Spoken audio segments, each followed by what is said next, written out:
ओजली camp सानिहा, जुड़वां शहरों पर क़यामत का दिन।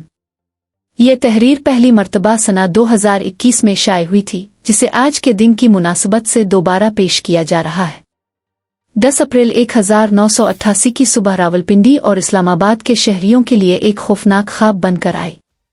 सुबह तकरीबन 9:50 पर अचानक एक जोरदार धमाके ने फिजा को लर्जा दिया। इब्तिदा में लोग कुछ समझ ना सके, मगर चंद ही लम्हों बाद आसमान से राकेटों और मिसाइलों की बारिश शुरू हो गई।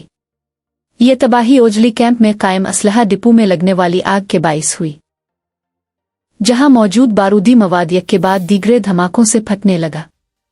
राकेट और गोला बारूद दूर दूर तक जा गिरे, जिससे दोनों शहरों के मुख्तलिफ इलाकों में शदीद नुकसान हुआ।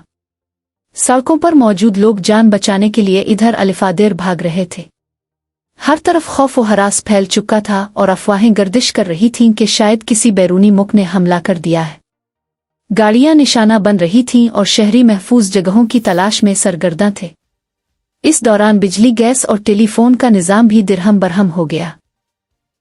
चकलाला एयरपोर्ट को फौरी तौर पर बंद कर दिया गया और तमाम परवाज़ें मुअत्तल कर दी गईं। हत्ता के ऐवान सदर और पार्लियामेंट हाउस के करीब भी राकेट गिरने की इत्तलात मौसूल हुई। चूंकि इस वक्त इतवार को मामूल के मुताबिक दफातर और तालीमी इदारे खिले होते थे, इसलिए बड़ी तादाद में लोग घरों से बाहर थे। ताहम सूरत-ए-हाल की संगीनी के पेश नज़र फौरी तौर पर तमाम इदारे बंद कर दिए गए।